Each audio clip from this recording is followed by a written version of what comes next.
Welcome to you all, we're planning to enthrall. We have a grand and epic tale that's worth a curtain call. It's Sarah Bernhardt's night, her story will excite. With songs of pain and victory, there's glory in her life. Let's take a peek and see what she was up to. Rumors of her leading men, and how she dazzled all of them. Each night, superb reviews, headlines in the daily news. a diva and a vixen, she broke all the old taboos. She was haute couture, but not the least demure. Though some did not approve of her, she possessed a sweet allure. And that wonderful mystique, Sarah's was unique, spontaneous and natural. She had that quirky chic. The gossip never stopped, there was always chatter, jealousy and mystery. In the end, it didn't matter. Sarah earned her fame, the word divine adorned her While name. some folks abhorred her, Most critics adore her. how could you possibly say Yes, complicated, yes, and mindful of the press. Exotic and chaotic were a part of her success. Of fan clubs large and small, she fascinated all. The public couldn't get enough of Sarah's femme fatale. Sarah everywhere, there was magic in the air, recognized with global fame. Everybody knew her name. The first true celebrity, she brought glamour to the scene. But there's more to her story. It's not all fame and glory. I feel like I said something. So that's our storyline, a life lived by design. With passion and relentless drive, her art she redefined. And now we present Sarah the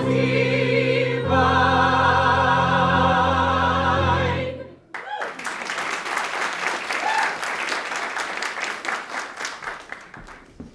Sarah's apartment. Her faithful servant, Madame Garat, brings her a message. Mademoiselle Bernhardt! What is it, my dear? A letter marked urgent from the house of Molière. Oh, from Monsieur Perrin? What does he want? want of me now? Mademoiselle Sarah Bernhardt, my respect for your artistry is, as you must know, immense. Immense? Ah, bon, that's a lie.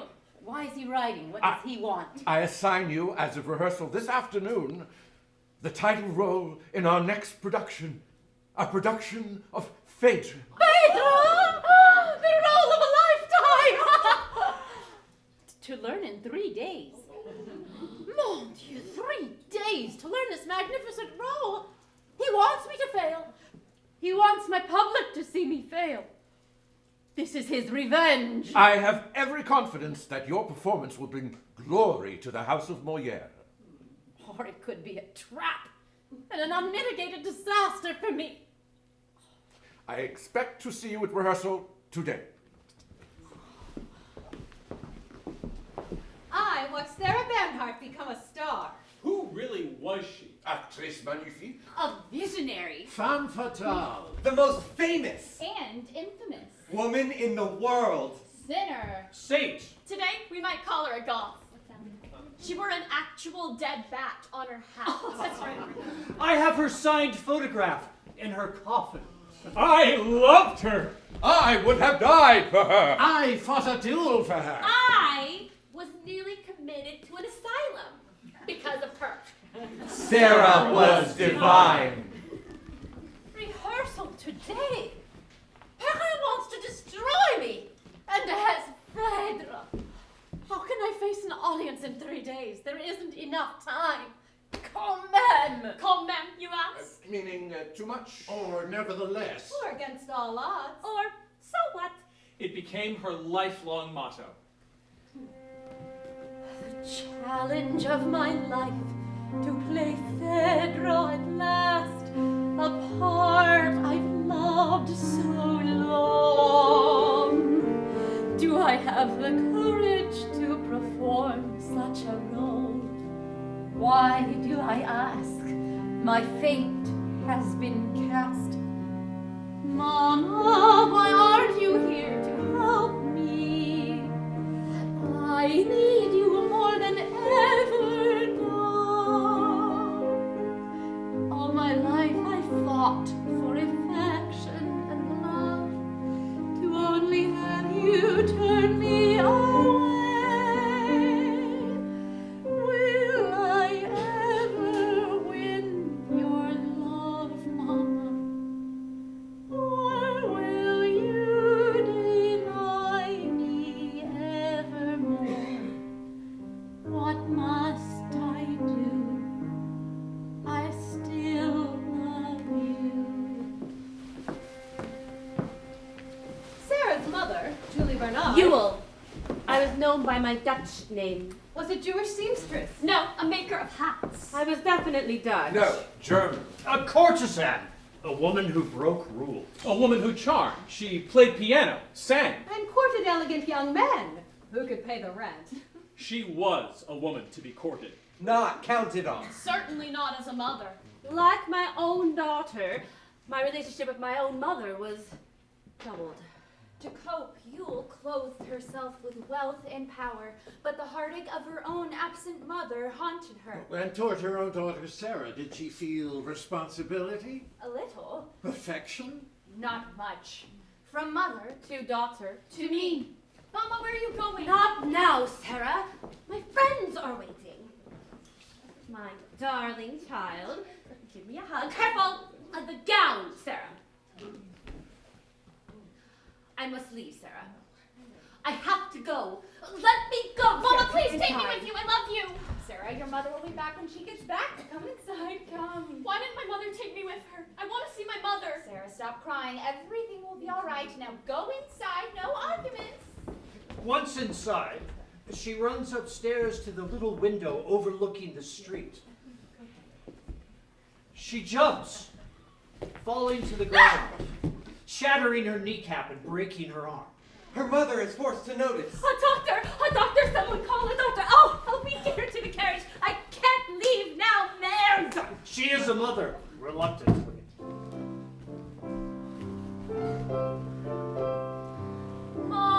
Mama, keep me. Don't send me away.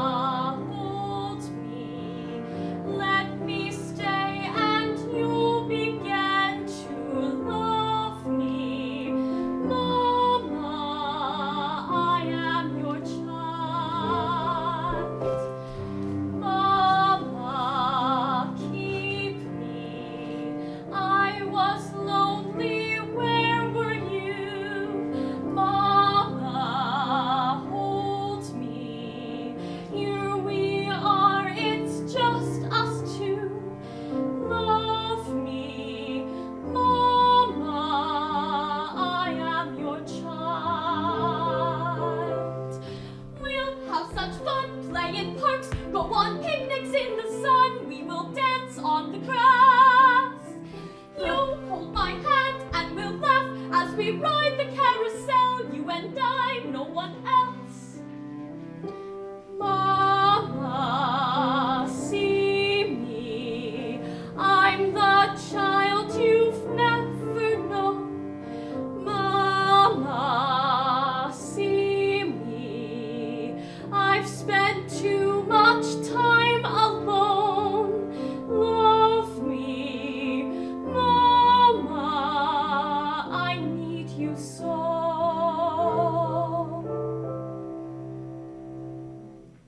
But Yule laments the loss of her own mother.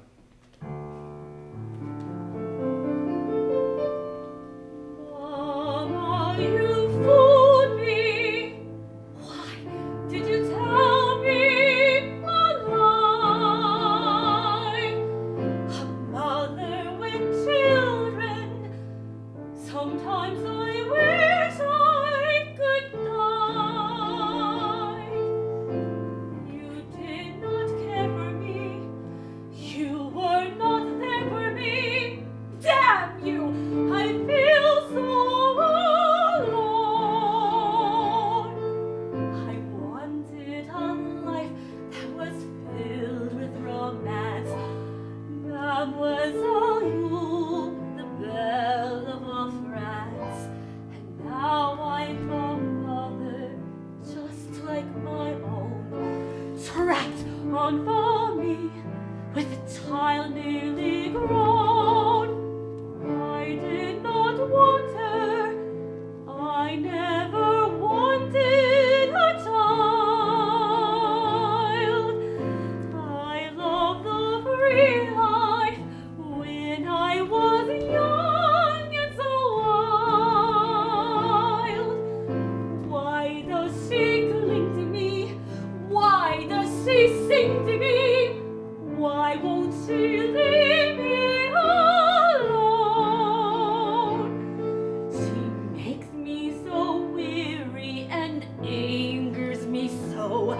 She takes so much from me. I want to go. I can't have her stay here. My life is my own. I must make that clear now. I must make that known. I'm so unhappy. Sometimes I wish I could die. We'll have such fun, play in parks, go on picnics in the sun. You'll hold my hand and we'll laugh as we ride the carousel. I did not want her. I never wanted a child. Mama, keep me. Don't send me away again. I did not want her. I never wanted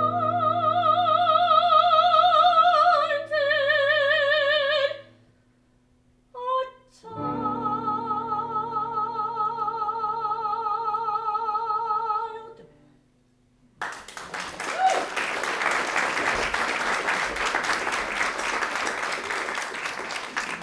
Yule sends Sarah to a famous convent to be educated. Oh, to learn how to be a lady with manners. Taught to curtsy. Taught to behave. Sarah is terrified when she arrives at the front door. But Mother Superior welcomes her with open arms. Welcome to our school, Sarah. I am Mother Sainte-Sophie. Come take my hand and we will go to meet your new friends. You are a lovely young woman, Sarah. Come, follow me. Sarah, you must obey the rules and not give them any trouble. If you promise to be good, I shall visit you often. Promise, but please don't leave me. I love you. Oh, Sarah, go inside. Please don't give the nuns any trouble. Don't waste this wonderful opportunity, a chance for an education. Go, Sarah. Go inside and don't cry. Frère Jacques, dormez-vous, dormez-vous. I was thrilled by the beautiful life of the sisters. I loved my school, my new friends, and most of all, the sisters. I wanted to be just like the nuns, so I decided to take my vows. I, Sarah Bernhardt, shall take a new name. I shall be Sister Rosine. At 13, I was baptized a Catholic. I had a baptismal certificate, a white dress, a veil, and perfect happiness. I loved my school, my friends, and most of all, the sisters. At 16, I was summoned home to decide my future. I was excited to go home and tell them my hopes and dreams. And I was thrilled to see my family, especially my little sister, Regine. She and I are very close. Enter the most important man in all of France. Charles de Morny. Rich, powerful, provocative. A prince? A count? No, I am a duke, brother of Napoleon III, right hand to the Emperor of all France. Charles loved society and sin, and Sarah's mother adored him. No! Mama, why is everyone here? Oh, can't you guess? No, I can't. You haven't told her? Not yet. Well, told me what? I don't understand. What's the wrong? Stop looking so worried, Sarah. Think of us as your family. We want to talk about your future.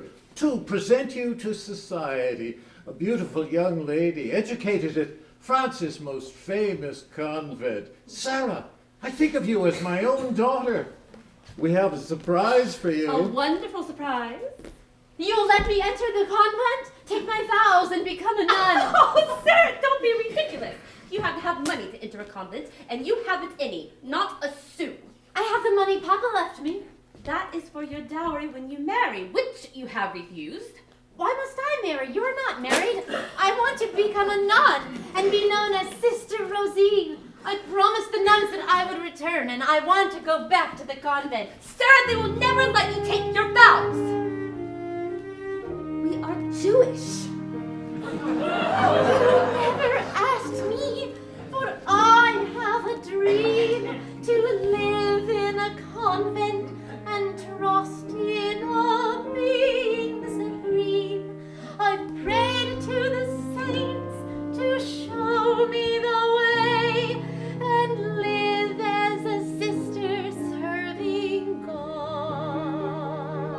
I can't believe you're such a fool. What did they teach you in that school? Don't you know how much a convent would demand upon your soul? You're a child filled with dreams. You don't know what living dreams. You're a silly little girl, and your future will decide. Mama, please listen. Hear me with your heart.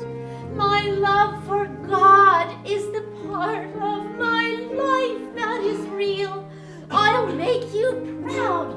Please give me this chance to live as a sister serving God. I can't believe you're such a fool. What did they teach you in that school? Don't you know that what a convent would demand upon your soul? I have money from Papa. I can spend it as I please. That's a dowry for your marriage when you choose the proper man. Mama, please listen. You must understand. I found the one I'll marry. Thank heavens you're now talking sense. When did you meet him? Tell us his name. Mother, I want to marry God. Quite an actress, plain to see. On the stage she could be. What a scene, a coup de théâtre. Do I see a prodigy? It's my life. You don't care. I hate you all. It isn't fair. There is nothing you can say or do to make me change my mind. Mama, you never listen to me. I want to go back to the convent. I want to become a nun, and I want to marry God. The girl is a born actress. We will send her to the Conservatoire, the House of Molière, the most famous theater in France. I know people there, and they know me. I'm a playwright, brother of the Emperor. I have it. We will all attend the theater tonight. Oh, what a wonderful idea. I have a private box. Everyone, off we go. Sarah, you will love the theater. The Duke loves theater. He spends his spare time penning his own plays. But in truth, the Duke is more successful as a playboy. A very rich playboy. The Emperor's brother. Yes, very rich. Oh, that night, as the curtain rises, the entire crowd hushes. The actors begin to speak. And Sarah is mesmerized. Sarah forgets where she is. She doesn't want to leave. Sarah sobs. She is transported. So overcome, she has to be carried home. A Star is born. My life has changed, and now I see there is a world that's meant for me, where anything can happen, I believe. I have witnessed something grand, a magic place, a private land, where anything can happen, I believe. Enchanted world of make-believe, where anything can happen, I believe.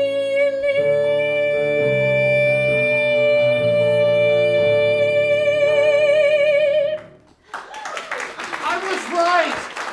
A born actress. I immediately secure a place for Sarah to study. La Comédie Française, the most famous theater in France. I let it be known to the House of Molière. Sarah Bernhardt is important to me.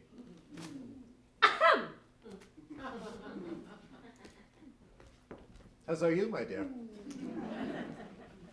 Sarah Bernhardt, Morney's future lover. Doors are opening. Sarah attends first day at the Conservatoire. Help me, could you please? Sir, ma'am, pardon me. What's the trouble? I need help, but no one will stop. I stopped. Oh, thank you. How can I help you? I'm looking for the acting studio. Could you show me the way? I will do more than that. You will? Who are you? I am Jean-Monet Sully, second-year student. Follow me. I'll take you into the lion's den. The lion's den. Oh dear. Oh, Mademoiselle Sarah Bernhardt. Take my hand, Sarah Bernhardt. You're safe with me. I'm sorry I'm late. It's my first day. Sarah, dear, you must organize your time each day. Oui, madame, as you say. Sarah, dear, you must energize your releve. Oui, madame, just this way. Sarah, dear, you must vocalize a special way. Oui, monsieur, I'll obey. Sarah, dear, you must memorize the lines you say. Oui, madame, right away. Un, deux, trois, quatre. Un, deux, trois, quatre. Sarah, dear, listen to the way I say each word. Releve, releve. Stress each vowel. A, E, I, O, and one. Releve, now please. Me. So la ti do ti la so. Mi, re, do. No, round each tone. Oh. Do I have that note in my throat? Oh. Discipline. You must understand the role it plays. Oui, madame, as you say. Don't compromise. You must dedicate your life this way. Oui, monsieur, I'll obey. So much to learn. I can't even do a single turn. Exercise otherwise. Criticize. No one ever wants to empathize. Organize, energize, memorize, agonize, soliloquize, emphasize. Ah! Damn their eyes!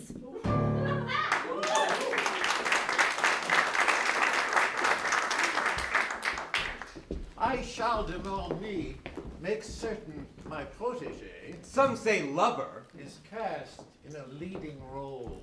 Sarah Bernhardt, a beginning student. Cast in a leading role. I should have had that role. I'm a better actress. Master Thierry is about to begin the rehearsal. Your attention, please. We are about to begin rehearsals for Rossine's immortal play, Iphigenie. I hope you are ready to rehearse. Lines memorized. Places, everyone. Let us begin. Ready? Begin. Dear friends, my whole future now lies with you. It is for you to decide whether I shall live or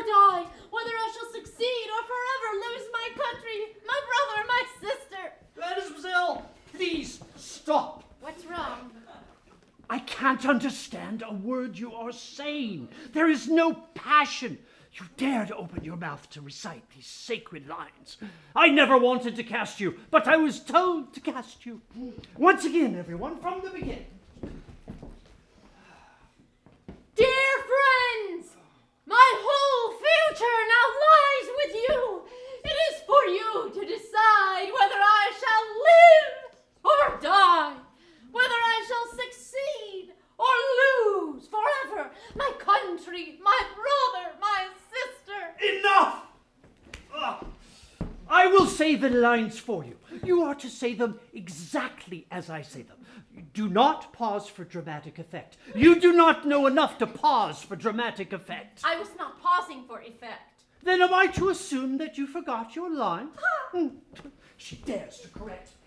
We are women. I know the line. I hold the script. How dare you interrupt me? Who do you think you are? We are women and can be trusted to keep and share secrets, to say nothing of what we are doing. Help us make good our escape. No better, but go on, without stopping.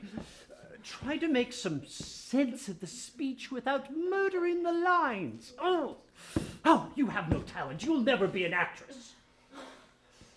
If I live, I will come and fetch you back to Greece to share my good fortune. I ask you, I entreat you, and you, dear friend, and you, who is with me, and who is against me in this? Sarah is not doing well. She's afraid, always nervous. Sarah seems uncomfortable. Maybe someone else will be cast. I know the lines. Oh, I can play her part. Hush! Artemis, in the Bay of Aulis, you saved me from my father's murderous hand.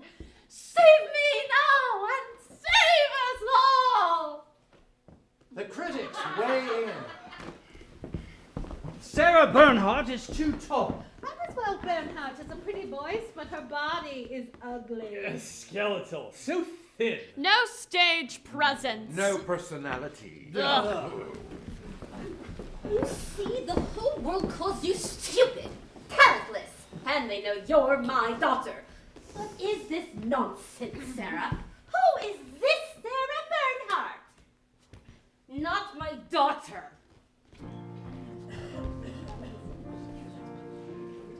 Silence, please. Today, we honor our namesake, France's greatest theater artist, the nonpareil Molière. The most important people will be here today. Do you understand? Yes. You will each enter from upstage, place the palm leaf at the foot of the pedestal. Sarah Bernhardt, against my better judgment, you will place the laurel wreath on the head of our beloved master. Is that understood? Yes, sir. Everyone in Paris will be in attendance. The Duc de Morny, Napoleon III himself. The first families of France. All will be there to honor the great Molière. I, Regine, Sarah's beloved little sister, have begged her to let me come along with her to the most important public ceremony in all France. Regine, you must be quiet, and you must stay backstage. You promised to obey me, so please be a good girl. Sarah, can't I come on stage with you? No, you promised to stay backstage, and backstage you must go. Sarah, please. Oh, Regine, no! Who is this creature? Sarah, you know the rules. Who is this child? I'm sorry, Madame Nathalie. This is Regine, my little sister. She only wants to watch from the wings, and she's very excited to be here. You know the rules. No family members backstage. You, little girl, go away. And do not touch my gown. Go away. This role, this ceremony is important to all of France, and I will not let anyone ruin it. Do you understand? Of course, Madame. Good. My gown! Oh! Slapped me! How dare you slap my little sister? How dare you speak to me in that way? Do you know who I am?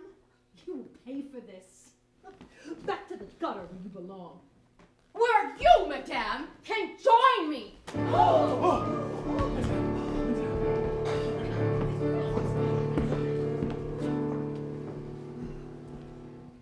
You asked to see me? We did. I am here. We can see that. You are to make a public apology to Madame Nathalie for your disgraceful performance yesterday. Or you are dismissed. We have given you every chance. You are fired. This is the end of your contract with the House of Molière. dismissed, fired. That is what I said. Actually, I have no choice. You, above all, have no choice. Madame Nathalie is an essential and highly esteemed company member. And I am not. You certainly are not. She slapped my sister, a little child. Undoubtedly just what she deserved. And that is hardly the point, Sarah. It is to me. Why do we argue with her? Will you apologize to Madame Nathalie? Yes. If she apologizes to my sister. Is that your final answer? Yes. Then this is the end of your career at the House of Molière. Please, leave. Come, ma'am. Sarah packs her trunk and leaves for Spain. No, it was Belgium. No, it was Greece. No, that was later. It was Spain. Beautiful Spain. In Madrid, Sarah developed a passion for bullfighting and matadors. She challenged the bulls. And taunted the matador. But it was Belgium. Sarah is wild and enchanting. She meets her prince while dancing.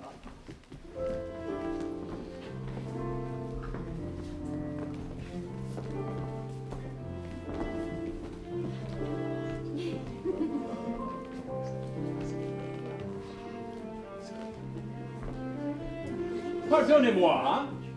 I would like to dance with this beautiful woman. Mademoiselle, my name is Henri. Prince Henri Bellini. Sarah, Mademoiselle Sarah Bernhardt.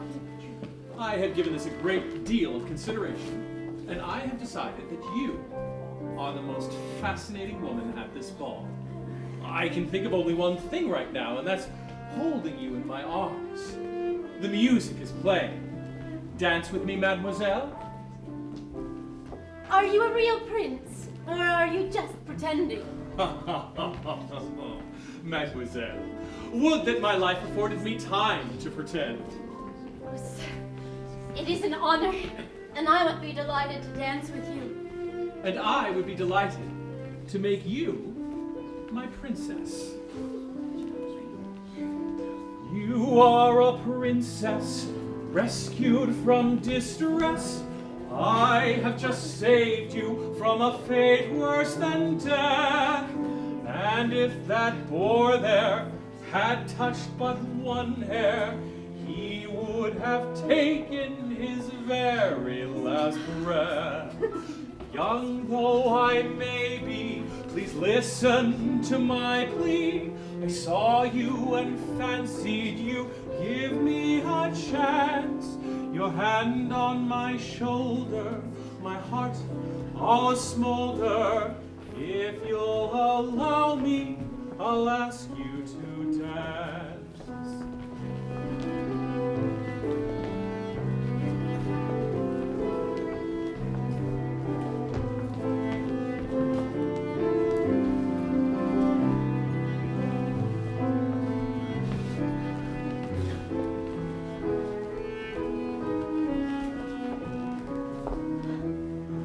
I say this with trepidation, you've touched my imagination. You're very different from others I've known. And now with hesitation, I make this declaration. Compared to the others, you stand alone. The moment I saw you, I felt that I knew you. Beguiled by your beauty, your innocent gaze, I want to hold you, touch and enfold you. If you'll allow me, I'll dance only with you. I want to hold you, touch and enfold you.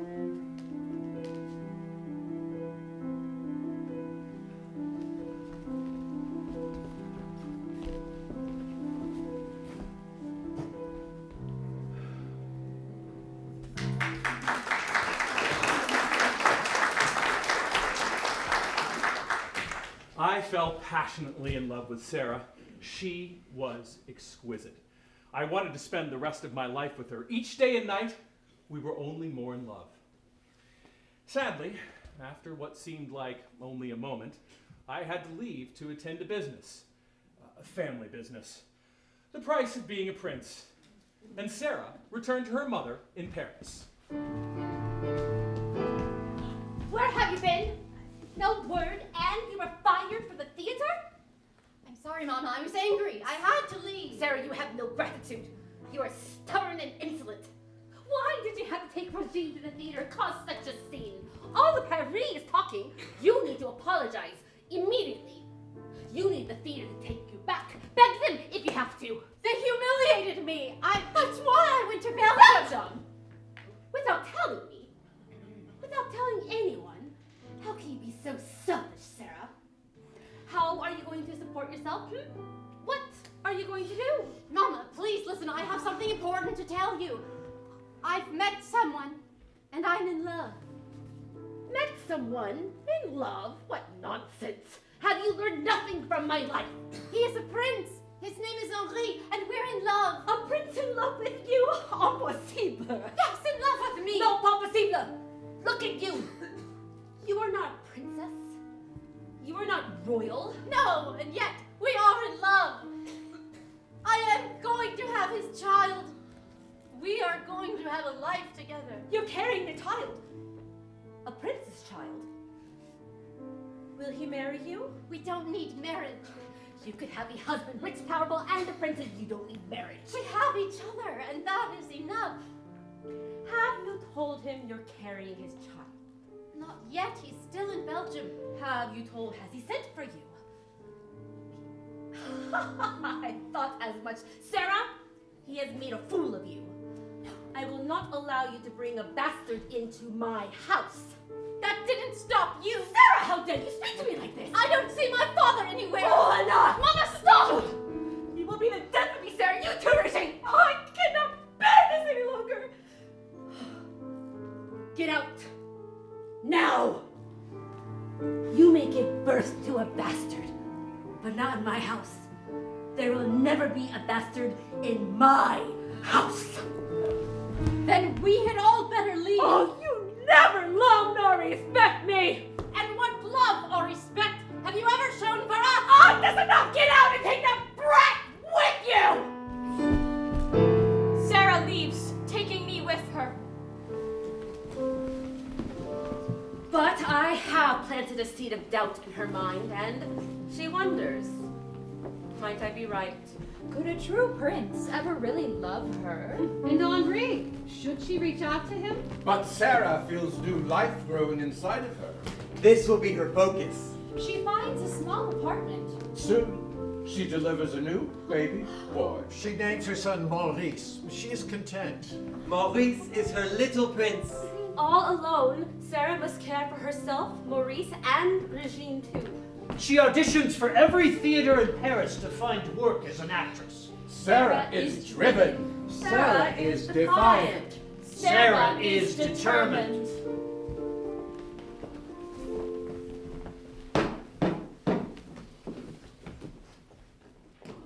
Sarah! Henri! I can't believe I finally found you! I searched everywhere for you! Henri, I've missed you I so have much. missed you so much. I have been lost without you. Oh, Sarah, to hold you in my arms again. Henri, I have wonderful news. Yes? We have a child.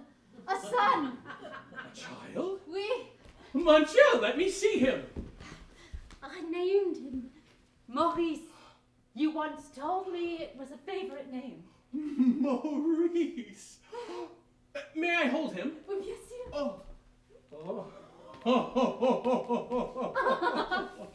To have found you and a child. We are a family. We must celebrate. Oh, with champagne. I love you. Oh, Henri. Sarah finds her prince, and Henri his princess. Life for both is wonderful. For a while. Inevitably, Henri's uncle, a general, comes to Paris to find him. He is a prince, after all. He has duties, responsibilities. There must be no nonsense. I will bring him home. I will talk sense into him. Mademoiselle Sarah Bernhardt, Yes, and you, sir? I am General Philippe de Ligne, Henri's uncle. Oh, I'm so delighted to meet you. Please come in. For a moment only, I haven't much time, but I have something to say to you. Please do. I understand you have a child, Yes, I would love for you to meet him. Henri's child. Yes, of course. Henri and I are together. I care very deeply for Henri. Henri cannot marry you. The royal family would never approve, never. I do not need Henri to marry me. I have my own life. I am an actress, and I intend to be a star, a great star on the stage. I do not see what any of this has to do with Henri. An actress and a Jewess. It is impossible. Henri must return home at once. I am Jewish by birth, and a baptized Catholic. And I am amazed, General, at your audacity and your lack of civility. It is impossible for Henri to marry you. He is a prince, a royal prince. And you, mademoiselle, are nothing. How dare you speak to me that way? Do you care nothing about propriety? Do you want to be the cause of Henri's ruin? Of course not. I love him. We have a child together. Then you must love him enough to let him go. Do we understand one another?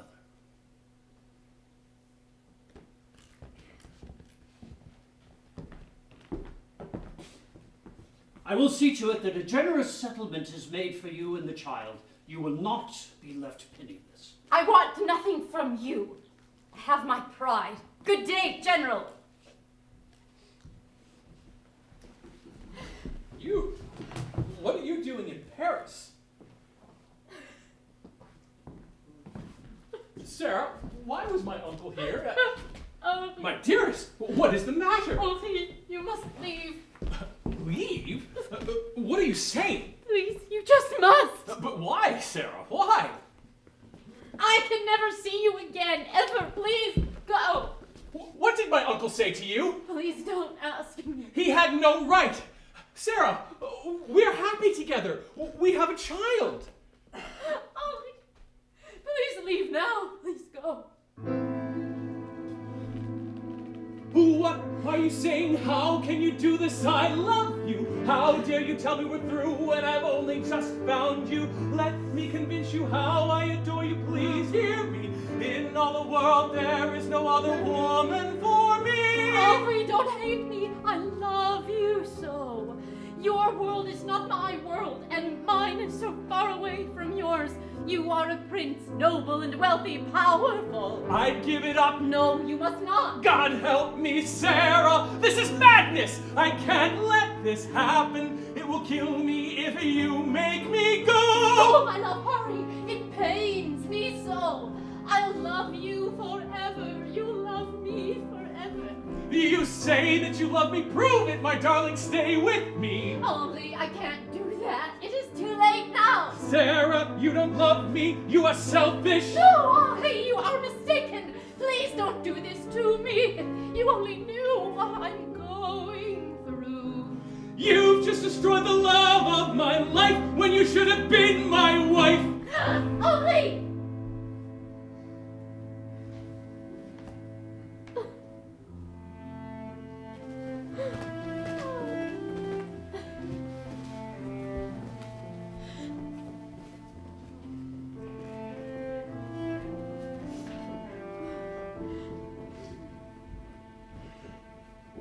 I'll always love you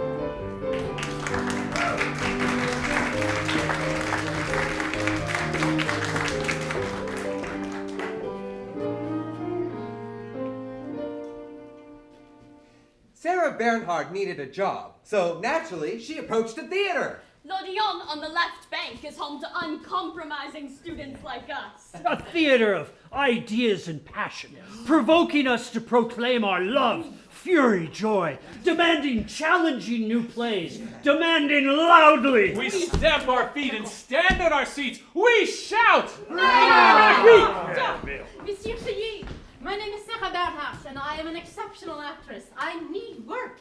I have a child to support. And I am the director of L'Odeon. I have a theater to run, seats to fill. People depend on me. I understand you are notorious and difficult, Sarah Bernhardt. Notorious, perhaps. Difficult, never. I am the most lied about person in all of France. Please, sir, I need a job, and I want to work at your theater. You will never regret hiring me. Regret? We shall see. But I hired Sarah Bernhardt. Her voice, her presence, and her reputation. Notorious can be an advantage when you need to sell tickets. Who does this Sarah think she is, anyway? Sad come down from the comédie, n'est-ce pas? This isn't the house of Moliere. Nobody's face to slap here. Think you'll find a rich new lover to pay the rent at L'Odeon. Oh, listen, watch, and then judge all you want. I'll give you something to judge. Sarah appears as the young troubadour Zenetto, wooing the beautiful Lady Sylvia, who has declared to the world she can never love again. But in truth, who cannot fail to fall in love with Sarah Bernhardt? I'm a troubadour in search of love. Lady Sylvia, I have wandered far to find my love. I have a broken heart. Let me hold you close. I cannot love again. I'll sing a song of love, and your heart will sing a song to me.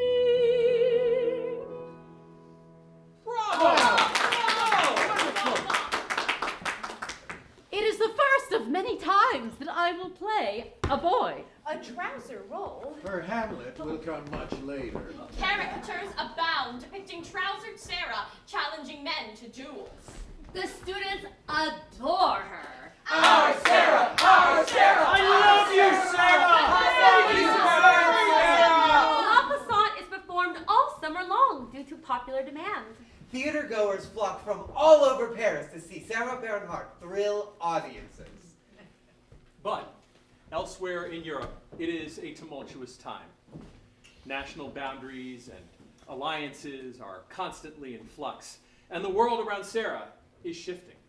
Triumph at L'Odeon or not, France wages war with Prussia, changing everything.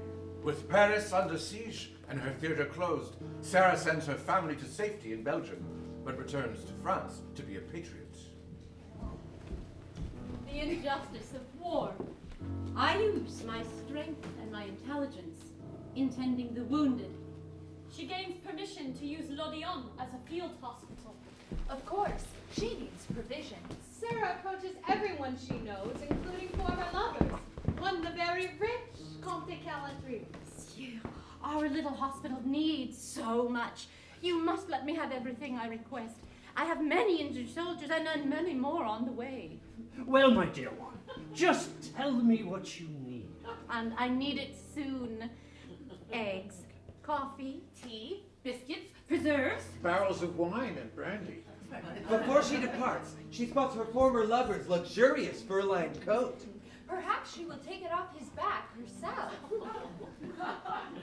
I shall need a great many overcoats, and yours looks extremely warm. Oh,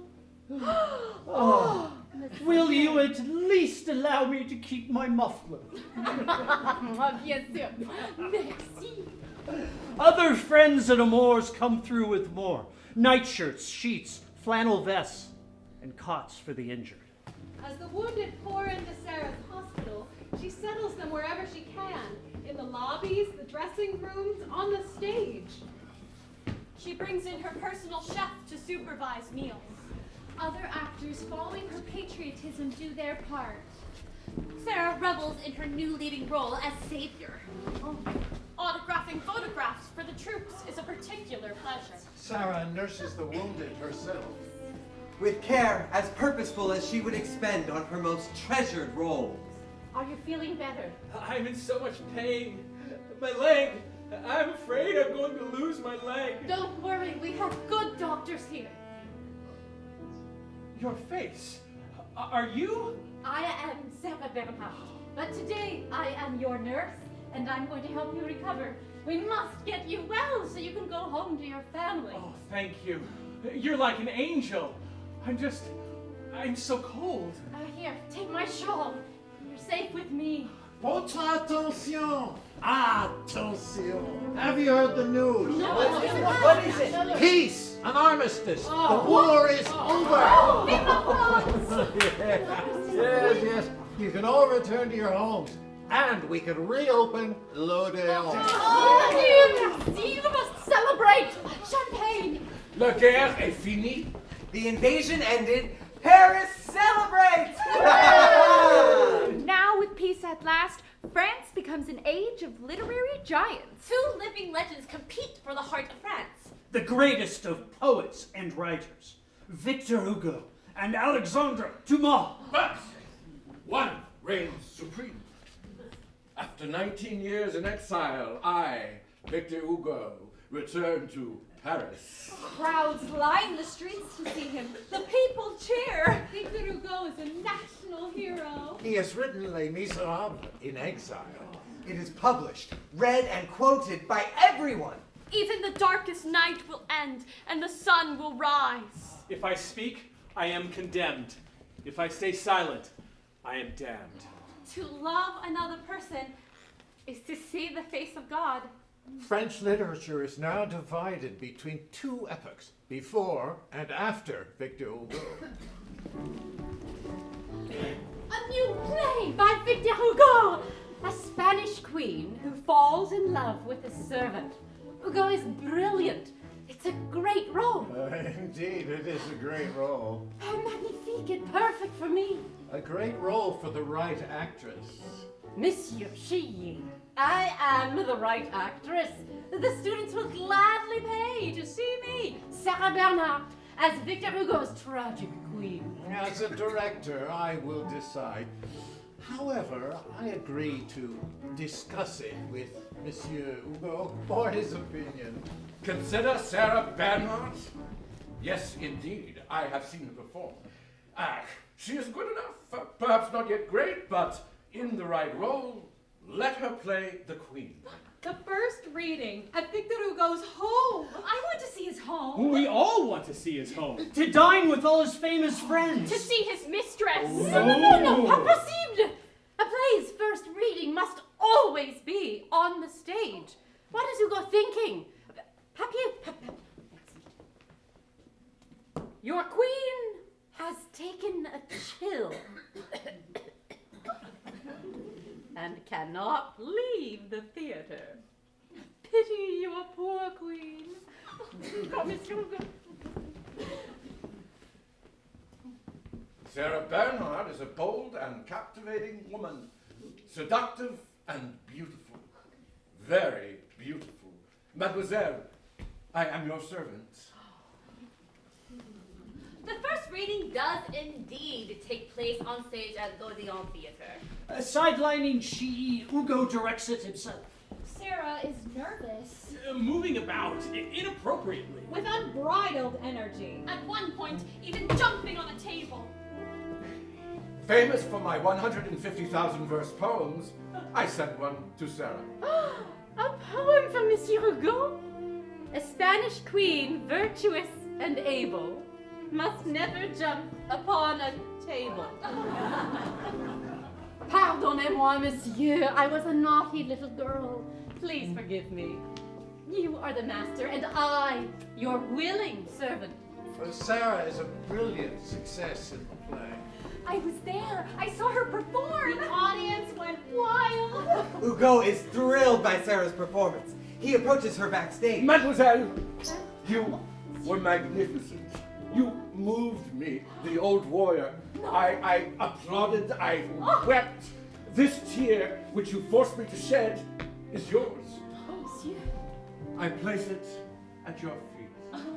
The tear was a single, perfect diamond, attached to a delicate gold bracelet. Oh, I wore it forever. Victor Hugo, a man who loves women, wrote a journal recording everything of his love affairs.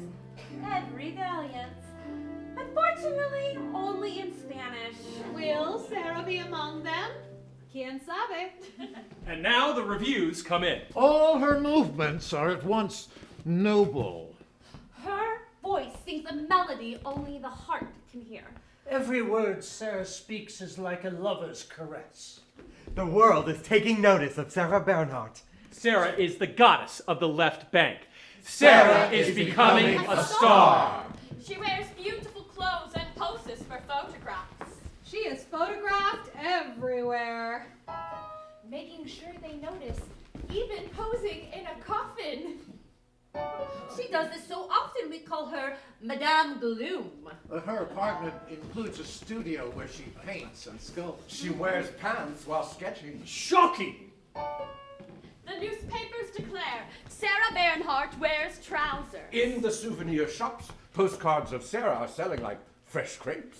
Her face is making money. She works hard and lives lavishly. Sarah loves her life. This is my moment. On stage, I'm a star. A feeling like magic. I've come so far. This is my moment, and I want to know how it feels to touch a rainbow, noble and strong, as if I belong to royalty. This is your moment. I feel like a star. Dining on champagne and caviar. Princes will court you, giving you jewels, making new headlines, breaking the rules. More the champagne, more caviar. Soon the whole world will know who you are. Tonight I am famous, tomorrow who knows? Let's savor the moment. On with the show.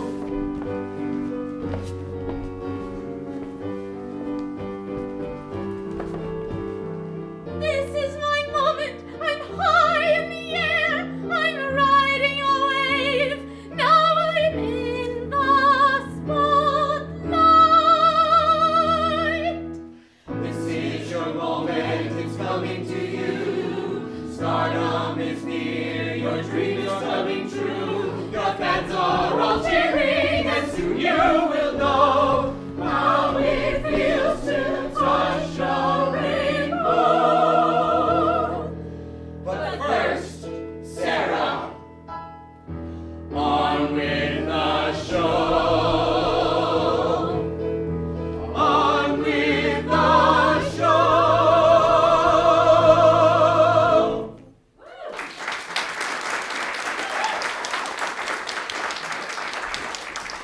Sarah is original. Sarah defies convention. Posters of her are everywhere in Paris. She wears jewelry by Lalique. Sarah is the definition of fashion. At l'Odéon, hundreds of frenzied students create some sort of a cult. Les Sarah de Tours! Our Sarah! Our Sarah! Our We're Sarah! her biggest We fans! imitate her style, we copy her walk, her talk. The goddess of the left bank! But finally, conservative Paris catches up. The House of Molière wants Sarah Bernhardt back? The National Theatre. Les Comédies Françaises? Back? They never want anyone back. Leave! Over my dead body, never while I am alive. I am the director of l'Odéon. I made Sarah Bernhardt. I will never allow her to break her contract. The House of Molière wants me back. Now they want me back. If I refused, they deserve it. But I must do what is right for me. I have a child to support, and they have the great roles that I was born to perform. I must take the risk. Ah, Monsieur Perrin, my old friend. I see you haven't forgotten me after all. Well, we've had our little differences, but all is forgiven, n'est-ce pas? As the director of the House of Molière, I ask that you sign this contract. Oh, but this pen. Perhaps it wasn't meant to be. Nonsense.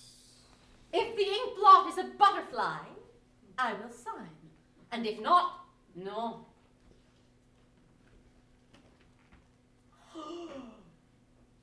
A butterfly! I will sign. Sarah, you are finished at l'Odéon. I will sue you. You will have no career in France. L'Odéon sued and won, and I paid. But that didn't stop me.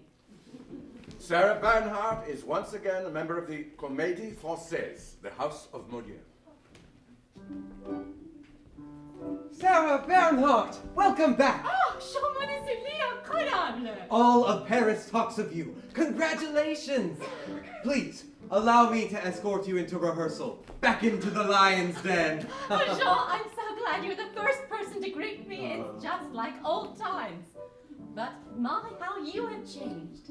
You've become a man of the world, and a very handsome one as well. And you've grown even more beautiful, mademoiselle, and so very famous yourself. Oh, merci. But I've heard the ladies wait outside your apartment for a glimpse of you. Have you always been so handsome and debonair? I believe I have. I would have noticed. And were you always so stylish and beautiful? You truly are magnificent, ma chérie. Oh, Jean, it is so sweet of you to escort me back into the lion's den. I am nervous, but you make me feel braver. Oh, good. We'll make a grand entrance together. And then, Sarah, may I take you to dinner? A special moment for old friends to catch up. Please, say yes. Dinner, of course, but when? Tonight? I want to see you tonight. I don't want to wait. Come to my apartment and meet my son, Maurice. Dinner at 8, chez moi. Chez toi? Jean-Marie Sully lived in a world of gods and demigods. He was the most gorgeous, ravishing, handsome. He was beautiful. I love him. Everyone in Paris swooned, and Sarah loved it. This welcome must be grand. All must go as planned. We must provide a big surprise. Do you understand? Flowers for our star. We'll put them over there. Is she here yet? Very close. Don't leave that door ajar. Pierre turned on the lights. All right, all right, all right. Pour the wine. There is no time to make mistakes tonight. Have you seen her yet? Has she a lover? Once she loved a prince. No one has seen him since. There is a child, you know. Who is the father? I hear he's from Marseille. But Sarah would never say. Open up the door. She's on the second floor. Here she comes, get out of sight. Pierre, turn down the lights. Pierre turned down the light. Pierre turned up the lights. Make your mind up, dim or bright. Pierre! All right, all right.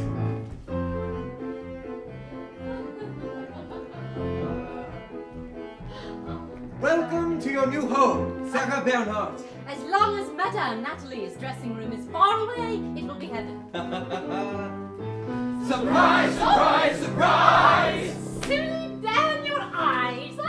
Sophie, Jean-Pierre, Perrin, what a grand surprise! Oh, some wine, my dear.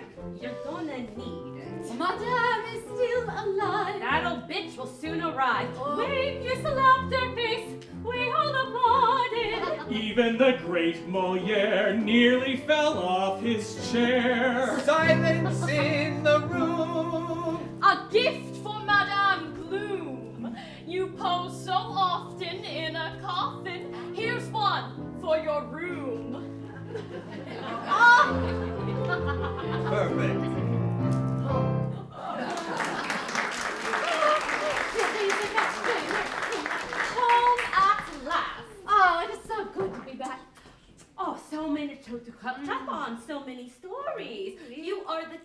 of all Paris. Oh, Sophie, I have missed you. It is so good to be here. This is my real home, my first theater family. Oh, I'm thrilled.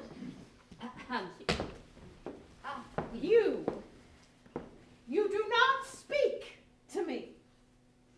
That is all that I have to say to you. Good day.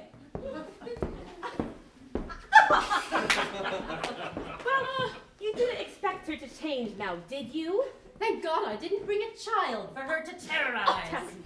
Young women pursue Jean-Moni Sully everywhere, but tonight he is pursuing Sarah. But a comely flower girl attracts his attention. Mademoiselle, let me have roses, 12 yellow roses, roses for friendship and roses for love. Roses I have, sir, and if you love her, they are a message from heaven above. Yes, I do love her, and I adore her, yet at the same time I find you quite dear. You are a sweet one, pretty and lissome. I hope you don't find me too cavalier. Sir, you are very forward. I should not hear one more word.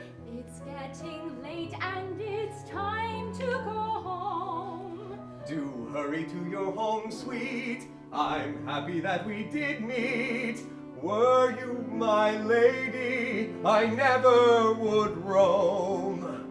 Please make no mistake, and happily I'm taken, and I'm in love with a wonderful lad. What does it matter? All this is chatter. With your lovely face, he could never be sad. Here are your roses, 12 yellow roses.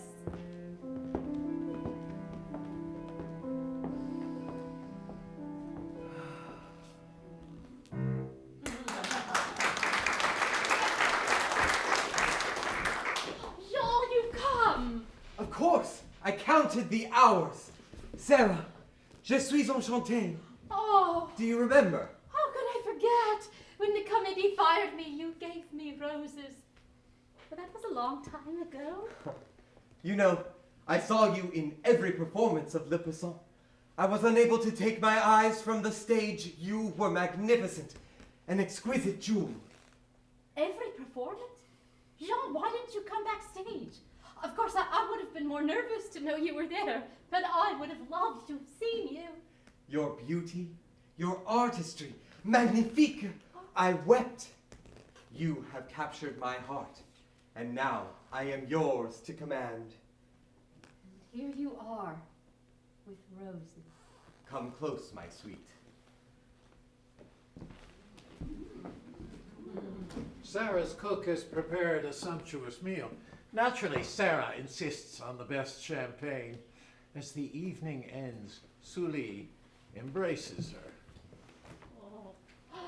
Oh, one more moment, and then I must tend to Maurice.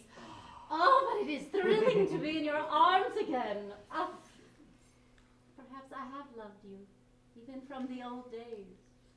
You have taken possession of my soul. I adore you. May we be together forever, for only in your arms do I live.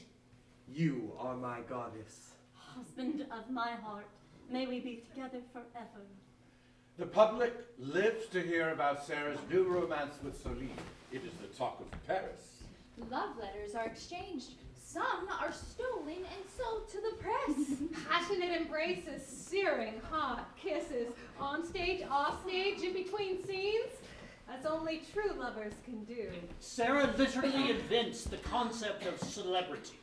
And the public wants it all. At the House of Molière, Sarah competes for the best roles. Rivalry between Sarah and her friend Sophie Croisette heats up. During rehearsal one day, the play's director, Monsieur Perrin, who happens to be Sophie's lover. Loses his temper and refuses to light Sarah. One moon is enough. Excuse me, Monsieur Pepin, but this is a moonlit scene, and you have just taken away my moon. The stage directions clearly state, bathed in moonlight. She is pale. She is convulsed. I want my moon. The scene is about me. One moon will do. We both get moons, or there will be no moons. Oh, give her her damn moon. But just remember one thing, Mademoiselle Bernhardt. You are not at l'Odéon anymore. No, at l'Odéon, I would have said, go to hell. Sarah, don't! Why are you defending him? He gives Sophie the best roles. I'm sick of it. Say something. Speak up. Defend me. She is his mistress. She has a huge following. She sells tickets too.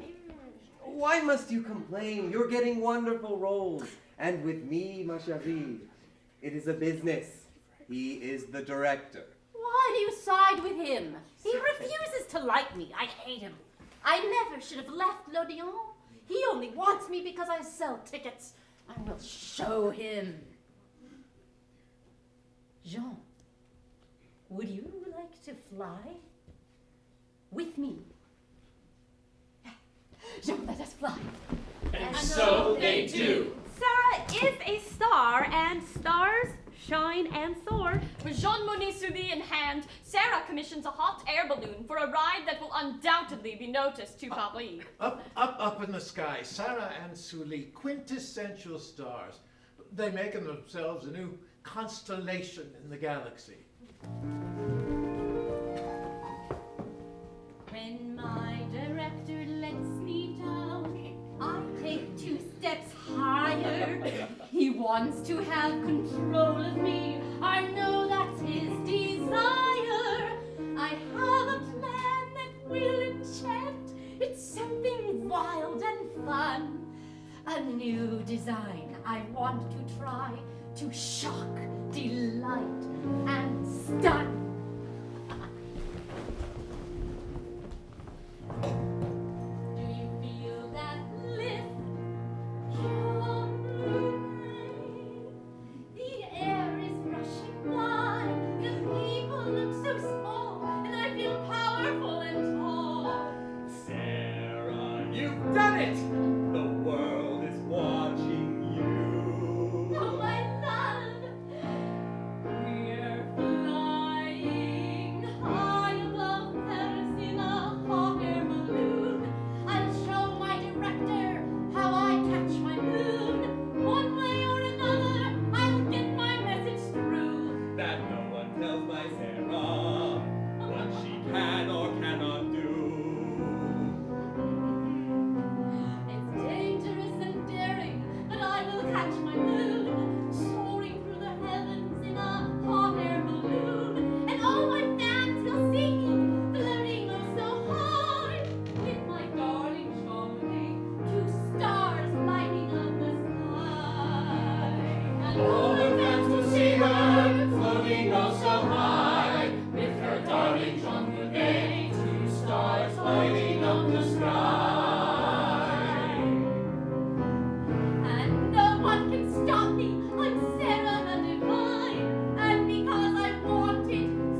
Even Parvan is forced to take notice. Look, there's your star, your shooting star. High above Paris! Self-serving Jewess. Sarah comes back down to earth, exhilarated by her flight. The story spreads. Sarah writes and publishes her own book about the flight, including her own stunning illustrations. Sarah Bernhardt now becomes a best-selling author. Helen, you must rid us of this pestilence. This is too much. I will fire her. She has gone too far. Monsieur Perrin, as your business manager, I must inform you, the flight has been a huge boon at the box office. They're lining up for tickets. Parvan is forced to take notice. And I am determined to give my notice. Find a way. Deal with her. Madame Gerard, please deliver this to your mistress, Mademoiselle Bernhardt. Take your time.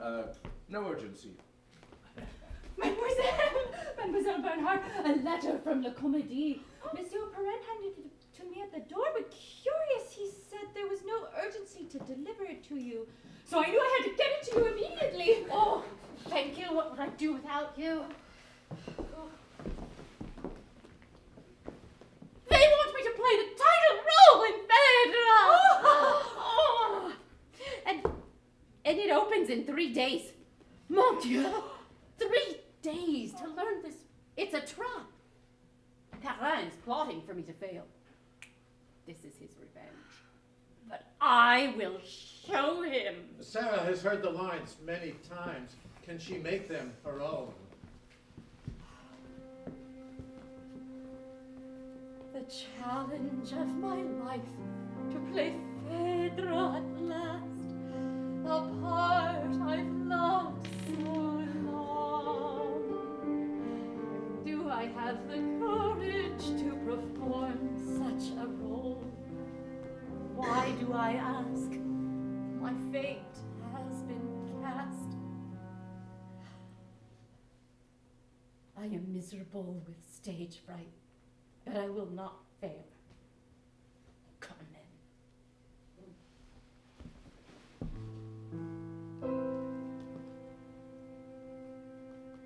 C'est moi qui sur ce fils chasse et respectueux.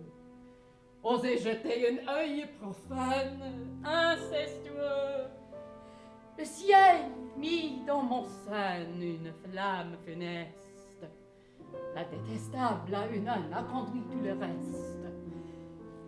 J'ai voulu devant vous exposant mes remords par un chemin plus long descendre chez les morts. J'ai pris, j'ai fait couler dans mes bruyantes veines un poison que Médée apporta dans Athènes. Déjà, je ne vois plus que travers un nuage et le ciel et l'époux me présence outrage. Oh.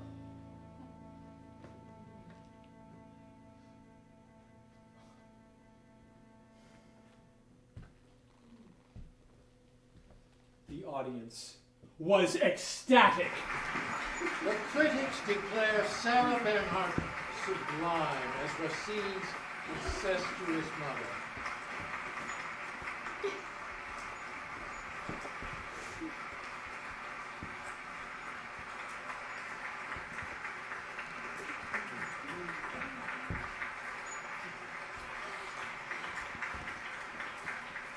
Ovation after ovation.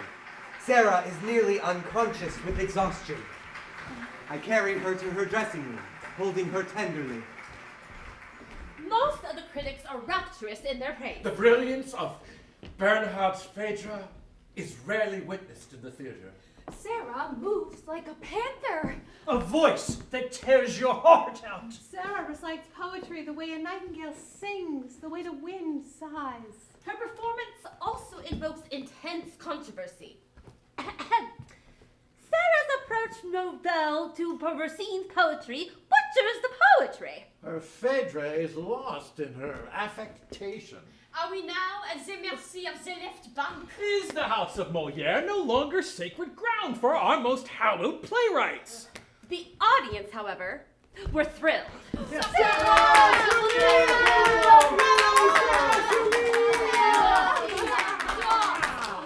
Sarah and Sully, we become the hottest ticket in Paris. I wait overnight. I am first in line. They prowl and prance. Two tigers in heat, grooming each other for the entire world to see. My husband longs to be Sarah's lover, and I Sully's. Take my photograph, I say. The audience devours us, on and off the stage. If there's anything more remarkable than watching Sarah act, It's to see Sarah live. Paris loves Sarah and Sully. Princess and prince in a fairy tale. Je t'adore. But more than Sarah loves him. I write her every hour. Letters numbered and dated. I keep them in a silver box. Sarah, my heart is yours. Marry me. I cannot bear to be away from you. Oh, you write me letters with such tenderness. You know I will always care for you. Why must you make me wait? Soon, my dear, I have so many responsibilities. Why can't I see you now? Tonight? He writes me every hour of every day. I can barely breathe. He's suffocating me. I cannot let him consume me. Sarah, I cannot bear when we're apart. Oh, this has to stop. There are times when your devotion is too much. How can she tell me this? My dear, we've shared so much. How can she think of leaving me? Our love is strong. Please stay with me. I need you so. Sure, we will always be close friends. More I cannot offer him. Our lives, the way we share it, will not end. But marriage cannot be. I've a child and a career. Please understand, my darling dear. You mean so much to me. But now, as lovers, this must end. Sarah, you are causing me such pain. Why is she doing this? Without you, I will surely go insane. We must learn to say goodbye. We part as friends. Our hearts will mend to live in truth. I cannot, will not, ever live a lie. Au revoir, my darling. I trusted her. But Sarah loves me no longer. Lies, she told me lies, and I believed. Why did she pretend? Words, just empty words. She was my lover, my friend. Fool, I was a fool, I should have known. Why couldn't I see? Love, I wanted love, but my love did not want me. Cessa, now I'm back on my own again. Alone I will make my own way. I will learn to forgive, to forget, and then I'll live and I'll laugh, come what may. Gone, the love is gone, but not the pain. Why did she pretend? Words, just empty words. No longer my lover, my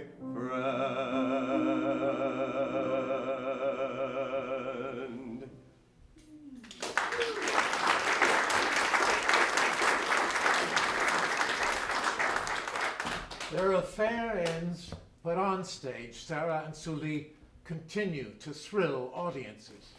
Votre attention! Attention, s'il vous plaît! As we all know, our theatre badly needs repairs, and so, while the work commences, I have booked us in London for a 2-month season.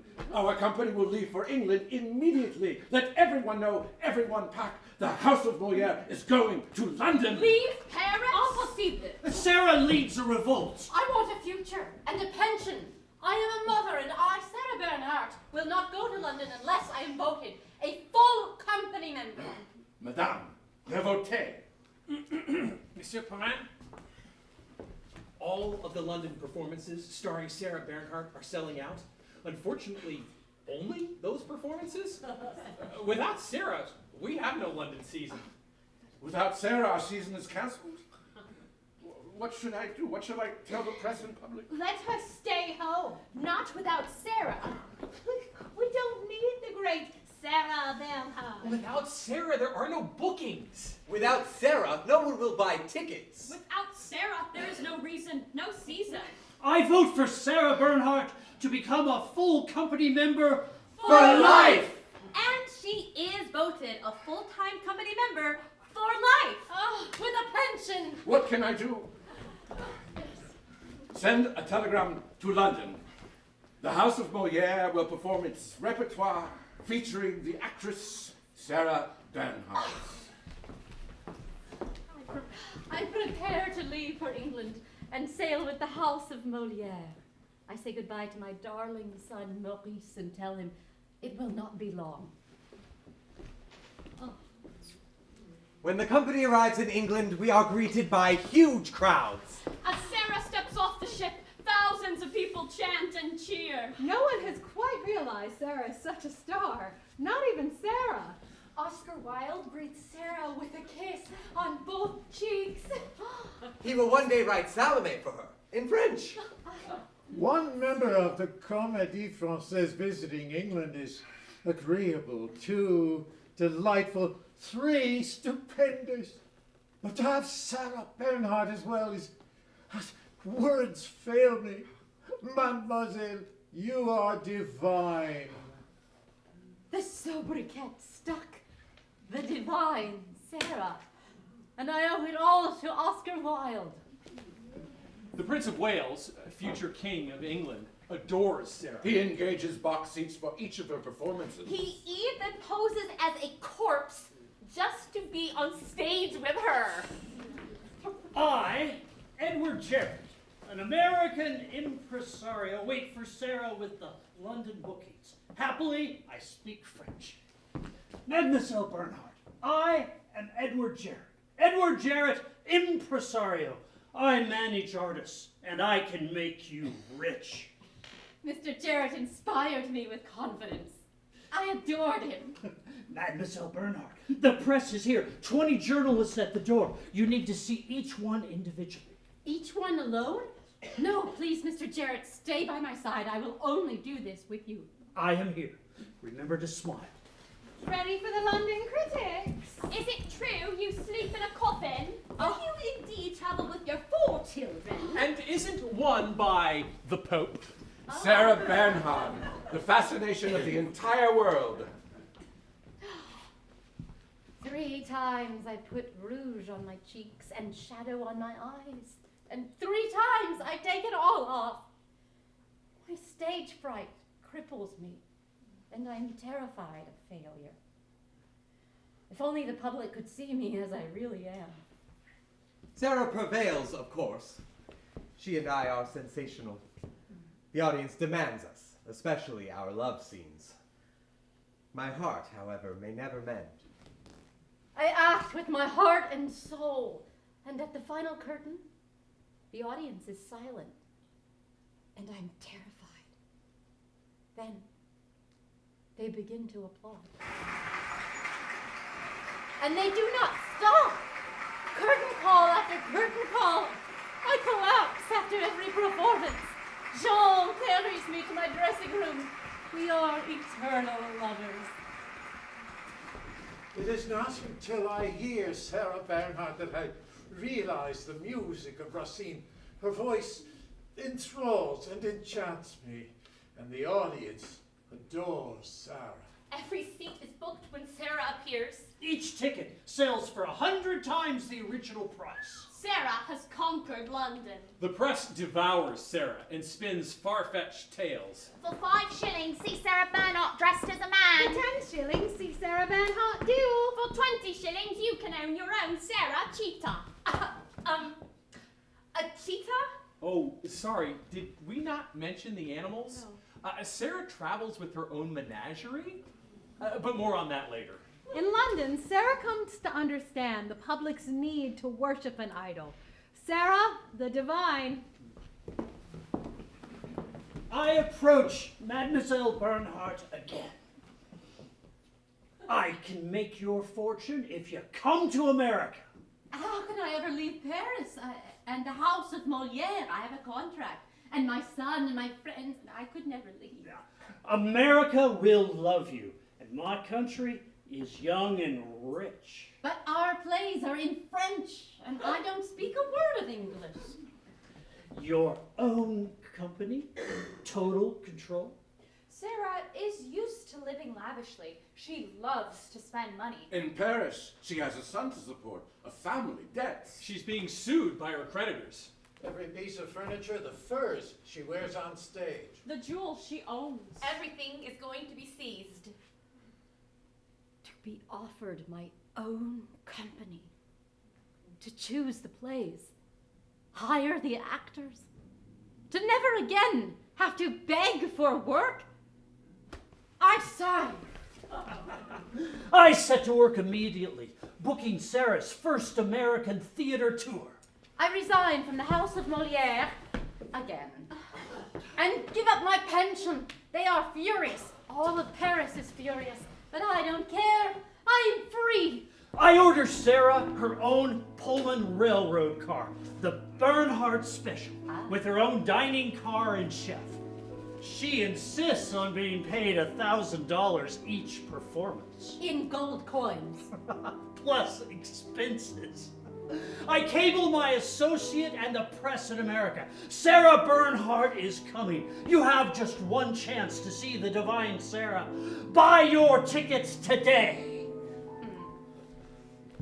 In Paris, the newspapers publish hateful cartoons portraying me as a boa constrictor eating gold coins. C'était terrible. But as I tell Monsieur Jarrett, nothing kills except death. During Sarah's first tour in 1880, New York City tickets sell for $40. Unheard of. I was rather pleased. I design my own wardrobe. I order silk from Lyon, velvet from Italy, fur from Russia. I choose the actors and the plays. We begin rehearsal. We'll perform everything in French, of course. And the Sarah Bernhardt Theatre Company is born. And we set sail for America. Sarah, a Jewess, a Catholic, a vegetarian with an iron will. How will she be received? America holds its breath. Edward Jarrett meets her ship. He escorts Sarah to a hotel room where she naps, keeping the press waiting. Everyone waits to get a glimpse of Mademoiselle Sarah Bernhardt. Gentlemen, I present to you today the divine Sarah Bernhardt, the greatest personality to come out of France since Joan of Arc. You may ask your questions now. I will translate for Mademoiselle Bernhardt. Who's first? One at a time, please. One at a time. No crowding. No crowding. Endorsements. Stores cannot stock enough Sarah Bernhardt soaps, stockings, cigars, face powders, perfumes, gloves. Sarah walks across the new Brooklyn Bridge, trailed by photographers, of course. She loves New York. The clergy preach against seeing this sinful woman in her sinful plays. You are damned if you see Sarah Bernhardt perform. She is a sinner. You are all sinners. Do not buy tickets to see her. You will go to hell. In Chicago, I sent a check and a note to the bishop. Your Reverence, I intended to spend $500 on Sarah Bernhardt's publicity, But since you've done the job for me, I'm sending you that $500 for your good works. Sarah's train is like a traveling palace with Turkish rugs and zebra carpets. Oh, yeah, and those animals we mentioned? She actually traveled with her own private zoo. 3 dogs. Her parrot, Beezy Bouzon. Her monkey, Darwin. Ollie Gaga, her alligator. Chameleons and cheetahs. With her plays entirely in French, translations are provided to the audience. Often, they are for the wrong play. But nobody cares. It's all about Sarah. We travel under threat of highwaymen and collapsing bridges, often arriving in a different town every night. No one will know how frightened I am. I rehearse in my private car, as sometimes we arrive with barely enough time to get to the theater. But I am determined, and I am thrilled. Cheap books encourage literacy. Newspapers cost a sou. Mass media is born. Photojournalism is invented. The press is never silent with opinions about everything. No one could work with such passion and purity of voice if she were a bad or immoral woman. Go and see Sarah act. You will not go to hell. Madame Bernhardt, will you travel over Niagara Falls alone? Have you really played 25 roles as a young man in trousers? Are you, in fact, a man? In Kansas City, hundreds of women storm into the theater to get a glimpse of the Bernhard. Wheeler Opera House, Toledo, Ohio. 100 men volunteer to free Sarah's snowbound train. I blow them 1,000 kisses and then on to the next town. You see before you today the divine Sarah Bernhardt. 157 performances in 51 cities across America. The women's pages are filled with sketches of Sarah's gowns, stories of her life, everything from makeup to Moliere. Americans fall in love with Sarah. I use Petrie's face powder every day. Shouldn't you? Oh, j'adore this country where women have influence. In Texas, Sarah reigns supreme. She plays Camille in a huge tent. A cowboy rides up, dismounts, and asks for a seat. Sold out, till he pulls his 6-shooters. Entering the tent, he drawls, What's this gal do anyway? A hoochie coochie? Following the tour, I return home to France and my beloved son. I'm returning home in triumph. with $1 million in gold coins. But instead of adoring, much of the public is outraged by Sarah's success. To abandon France! To go to America to perform in ice rinks and circus tents? The Catholic Jewess sleeps with gold coins. And all her leading men. The French press has done its job too well. Anonymous letters threaten her. My poor skeleton, you would do well to not show your horrible Jewish nose at the opening ceremony honoring our great Moliere. You are too thin, too Jewish. Your celebrity is not welcome here. I told them all. I am a baptized Catholic and a Jew. I'm just waiting for Christians to become better. Come on. They created images of me that would scar the soul, but I refused to run and hide. To the press, I said I will spend every one of those gold coins, and when they are gone, I will go on another tour. Next time, a world tour, for I, Sarah Bernhardt, am the darling of sovereigns and czars. And travel she does, tour after tour. In Russia, it is winter. Sarah faces rabid anti-Semitism. Still, special trains come from Moscow just to see Sarah. The public lines up for days to buy tickets. Twice she is invited to the Winter Palace. When Tsar Alexander III steps forward to greet Sarah, Sarah begins to bow. Oh, no, mademoiselle, it is I who must bow to you. And in front of his entire court, he bows to her.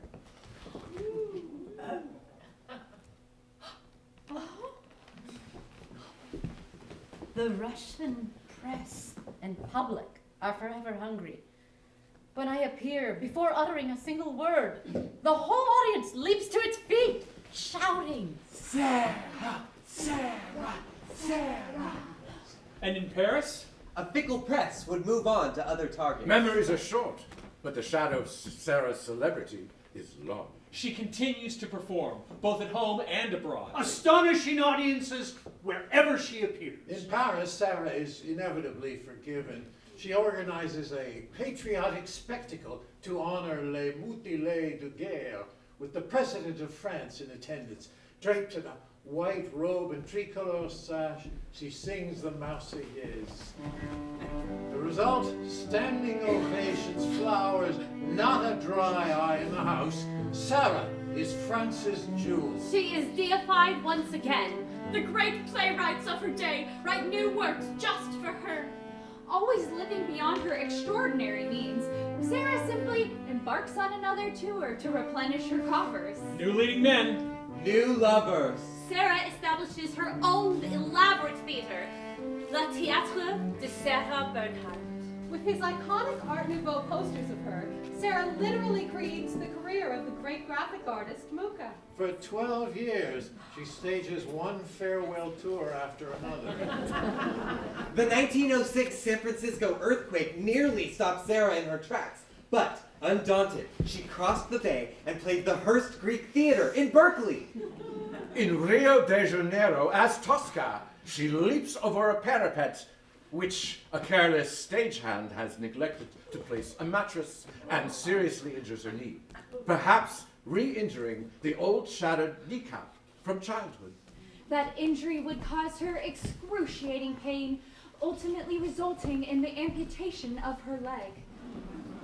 This would stop any mortal person, but not Sarah Bernhardt. She continues to perform, sometimes carried about the stage in a sedan chair. In 1923, in the midst of rehearsing a new play, Sarah collapses. As she lies dying, she asks her son Maurice if the crowd outside her window are reporters. It is, he tells her. And at the end, my own final curtain, I tell him, let them wait. Call men. Perhaps Mark Twain said it best. There are 5 kinds of actresses: bad, fair, good, great, and then there's Sarah Bernhardt. I had a dream for myself. Sarah Bernhardt, actress. I told them by the gods I'd do it, in spite of all the odds. I'd do it. Here I am, and now by damn, I'll live life as I please.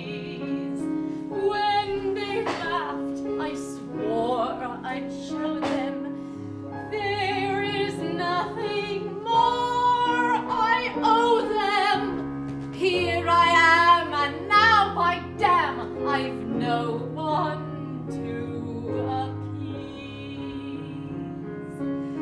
Mama, I wish that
you decide to write about Sarah, in Sarah the first Bernhardt. place?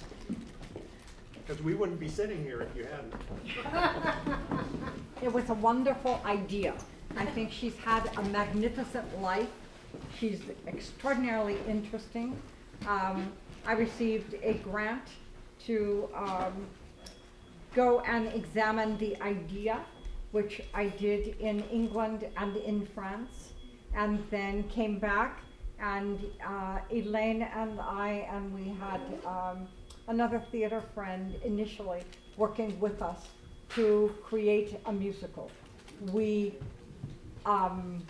just had a very splendid time examining those theatrical elements in her life that were, you know, it was interesting, and how to do it musically was, of course, the big question. So that was the inspiration. She's also, I mean, it's really today. I mean, she's a kind of a contemporary figure. You know, you think about all of the celebrities out there today. She really started that in a sense. She was the pioneer. Well, and there's also not a college women's studies department anywhere that doesn't mention Sarah Bernhardt in their curriculum. I mean, she's very much in academia now. Right.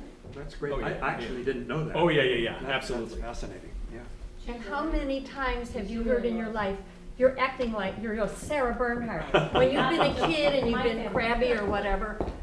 And how many people have said to me over the past few nights, we never really knew who she was. We were just called Sarah Bernhardt. So now you know, and you know it set to music. Yep, and it's, what do we call it, a history,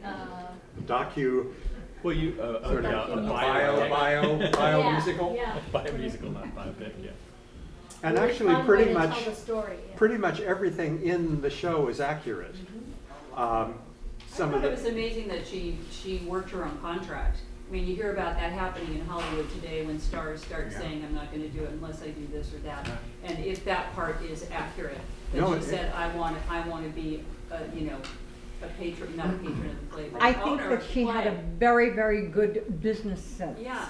And that she understood once she became famous, there was not a day in Sarah's life once the public discovered her that she was not written about in the newspapers. So she came to understand that that had a currency. Once she toured England for the first time, then she began to see the larger picture of her celebrity. And once she said goodbye to the Comédie Française again, then beginning her tours was just her way of life until the very last moment.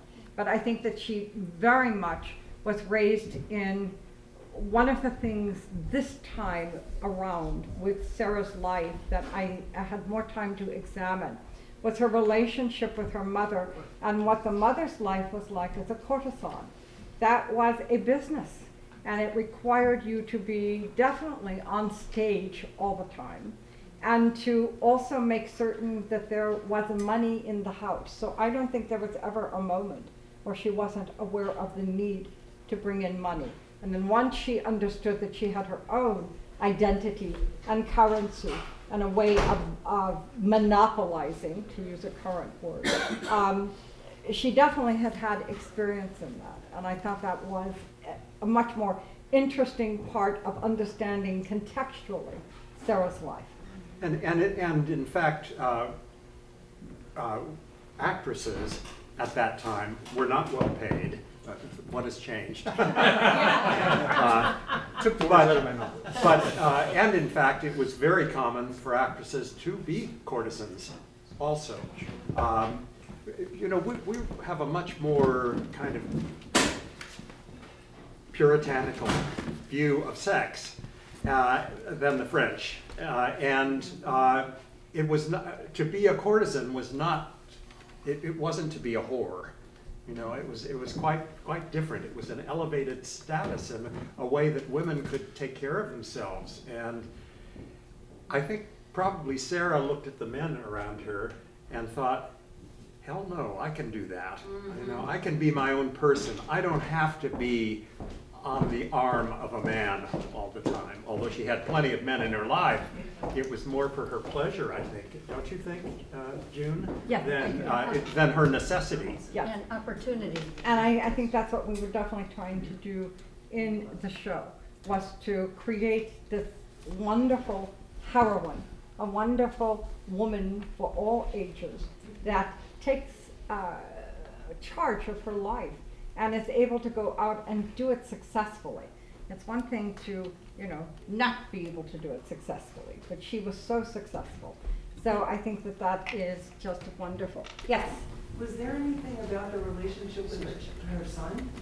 And the father of her son? The father of her son and her son. Her son.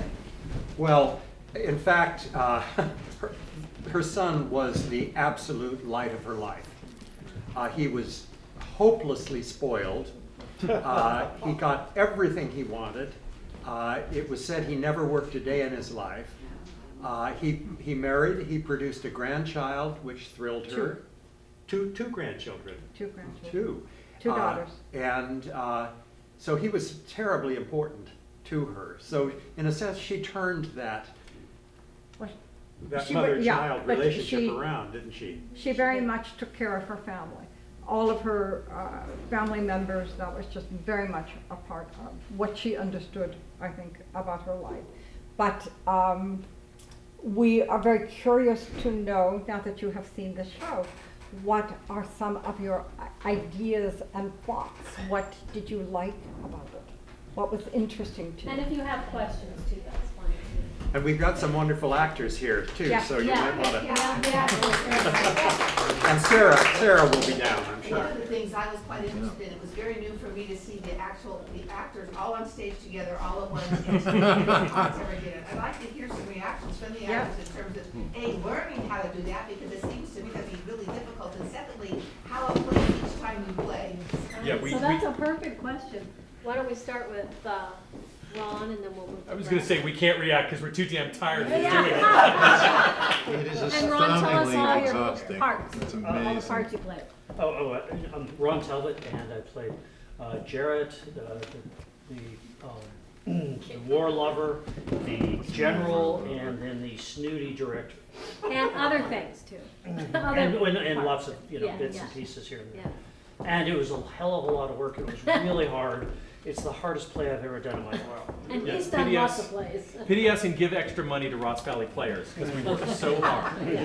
But I think for Jay, actually, as our director, he's accustomed to, calling this segment of the cast for one rehearsal, this segment of the cast for another rehearsal. We had to be here at every single rehearsal, and there was no escape, and it's also, I think, as a cast, it took longer for us to get to know each other because we were constantly on stage. So where you get to really know a cast is off stage when somebody else has a scene, and that's when you'd be like, hey, Ron, tell me about yourself, whatever. And instead, we were just kind of captive on stage. So Can I say something? Also, for most of the time, we were wearing masks for rehearsal. Oh, yeah. So I had no idea what anybody looked like. When the mask came off, I forgot all my lines. Ron is actually a good-looking guy. Who knew? What was also exhausting, it is the hardest thing, when we seem to be in dialogue, we seem to be commenting or reacting on stage, not saying anything. We are making up a dialogue without actual words. So somebody says something, they smile, we react, we offer, something out, we look out, we refer to the scene, isn't that lovely, nods, There's no dialogue. It is so exhausting. That is so tiring. So that's another element that, it's the small thing, when you're holding forth in a major character, that's like acting, and, we sort of get that, and it's open and flowing. But when we're, these commentators, that's the hard part. Really. It's been fascinating to me watching the growth of the play too, just in the week and a half since we opened, to see all kinds of wonderful little connections happening between the actors that are still emerging. And of course, that's what's thrilling about the theater. And today we are filming the performance so that the actors can see what they have done. But I thought that the performance today was utterly brilliant. Everybody, and the show was written as a company show, so that everybody does have to be on stage. It's written for actors and it's written for audience members. You are the audience, they are the actors. And yes, it was challenging, but that's the whole point, right? To have something so interesting. There are several times where the actors have looked at me and told me that they like the idea of dead authors. And so, no, but I understand. The difference is that Elaine and I have been working with Jay on the script and with the actors, and we have been at all the rehearsals that we could be at, and anybody that needed to change lines or to do anything, we have happily encouraged. The whole point of this beautiful three-dimensional moment called acting is just this superb gift. Our Lifetime Achievement Award is getting to come to see the performances and to cheer the actors, to tell them how extraordinary they are. Extraordinary singers. I'd like to give a shout out to my musical director, John Gallagher. Amazing job. I guess the only way you can get him on stage is if you force him. Just a great director, because he would not be. I invited him up and he said, no, I'll sit and watch. You've done a fabulous job working with Diana Lee, our cellist, and you know, this and is... all of the actors to teach the music. Yes. The music is so extraordinary and beautiful, and it's also challenging and complicated. And John has done such a beautiful job of integrating it and making it a part of the show. I just wanted to finish up that last question because we have Sarah here. Sarah. Meryl.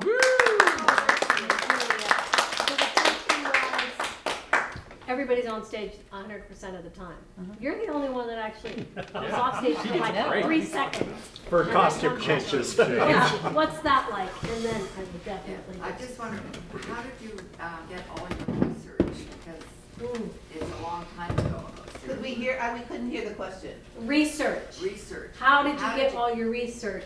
40 years ago and then today. Yeah, why don't you answer that? The original research was done at the British Museum in London.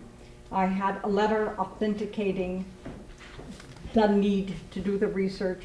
I spent 3 weeks at the British Museum in London, and then I went to the Comédie Française in Paris, and I was able to see many of the artifacts that Sarah, that they have in their museum. I was able to see some of her costumes.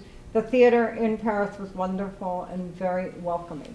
But then the research this time, when we began the process again, was looking at all of the biographies, speed reading them, and then going on the internet to really ferret out and try to identify the most important things contextually. You know, who was the Duc de Morny? I have a lot more information this time. Well, you know, he and his brother were ripping up Paris, so the Paris that you have been to looks that way because of their influence. So understanding that helped me choose characters, helped us choose characters and make decisions about what to include in the story this time. So I quite like the internet. We didn't have the internet in the 80s. No. I'd like to add, You had to fly to Paris. I'd like to ask our wonderful Sarah, Yes. Meryl, Grant, just to talk a little bit about how this whole process has been and kind of mastering this character. Absolutely. Well, it's certainly the biggest role I've ever had on stage with lines. I sing a lot and I dance a lot, and that's my background. I was a ballet dancer growing up, and then I majored in opera, and when I do musical theater, it's usually with a heavy music component. So getting to do a role like this was really a challenge and a fun one. And I was so fortunate that the writers of this new work were so open to hearing when I had a suggestion, or I feel like a lot of this feels very organic for me as Sarah, because I have had a hand in sometimes shaping how the line is going to, tweak it so it feels good for me, and change a bit of the scenes here and there. It's been a wonderful collaboration. I didn't expect, I've not often gotten to collaborate on a show that's being produced for the stage. I've done a lot of readings, workshopping of new musicals in New York when I was there, but this is one that's really going to be produced on its feet with full costumes, with choreography. So to work on that has been exciting, and to get to have so much workshop time in the rehearsals. Really have put my fingerprints on this. Yeah, I was noticing during rehearsals we'd have June here, and then Jay, you'd say something like, what about this word or something, right? And then Jay, you and Jay would talk about it, and then you'd ask, not permission, but you'd talk it over. June was always so positive and the addition of so easy to work with that, and we're all grateful for that. Yeah. I came on board. It's only for the benefit of the show. I came on board in the fall, early in the fall, and then was a tough life. I had to vacation for a whole month in Kona, and I'm not a big swimmer, so I would sit on the beach with my laptop and be working on the script. So I would take a scene and I would look at it and I would think, oh gosh, I think this could happen, or this could happen, or this could be tweaked, or that could be changed. And I'd send it off to June and Elaine, sort of thinking, are they going to fire me when they see this? And I have to say, they were so incredibly generous in everything. I think we just all knew we were working on the greater good here. Yeah, absolutely. And there was no resistance at all. It was wonderful to have Jay come in with fresh eyes to look at the script. There are points where I do not want to look at the script ever again in my life. And so I had reached that point, and so all of the questions that Jay was sending to both Elaine and I were just wonderful. It was just this great, you get it. You understand more than anything, as the actors have beautifully identified. This is not an easy script. It isn't easy to read it. It isn't easy to understand what the intention is on stage. But Jay was just wonderful in going through and looking at questions, sending us questions, and any changes he wanted, do it. At some point in January, I think Jay sent us an email and said, I think the balloon scene really could be a company song. And I said, okay, great idea. So we wrote a company song there. Well, we could go back further than that, and when I did my own research, because I was kind of a Sarah virgin, I didn't really know much about her life. So I started reading all the bios too, that June said you should read this one particularly. And I was looking for, look at the way the play is structured. So much of it are these group one-liners coming out with little bits of information. I think that can get tiring. And so I was looking for more action, more of her life that we could dramatize. So it was actually, I read about her hot air balloon vengeance. And so I wrote these two wonderful people, and I said, we ought to do that. We ought to make that a scene in the show. And I think June said, how are you going to do a hot air balloon? And I said, well, that's my problem. No. You write the scene and I'll... Jay, you grabbed the concession stand rope. I did. I saw that hanging there. I kind of come from that school of theater. Well, I've got a barn, let's put on a play.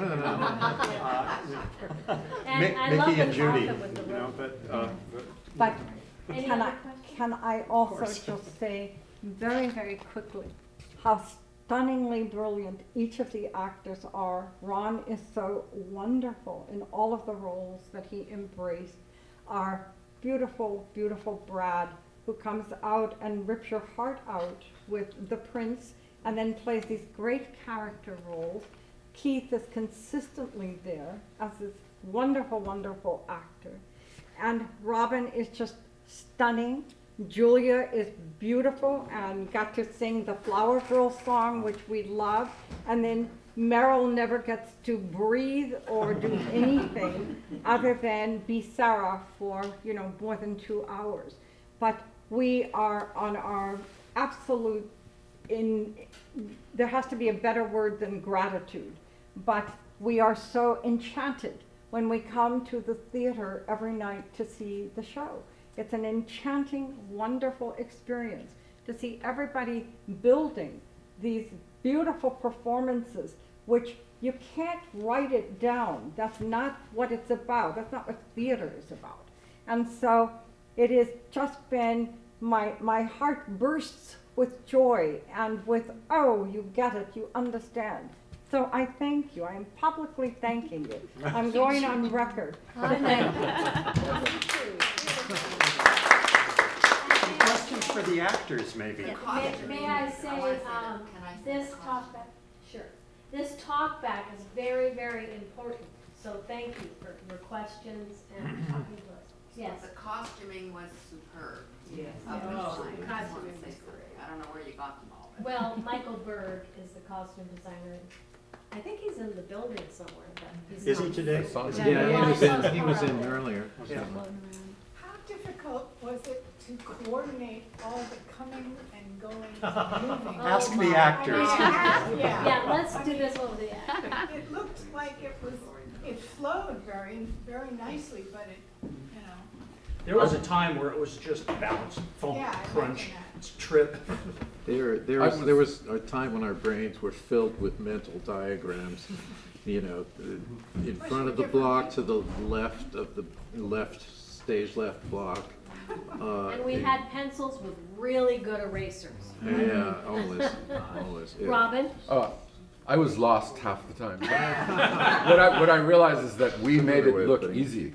Yes, It wasn't that. It was. I mean, it's that kind of thing. When you think about it, it's not really that hard. But when you try to do it, it's really hard until we really get it cemented in our brains. And even that needed working out. The whole with point Jay and of rehearsal is that you are there, refining the ideas, and everybody did it with beautiful gestures, beautiful physicality, taking all of the movement and the ideas and building the story, building the pictures, which is what makes this challenging for everyone.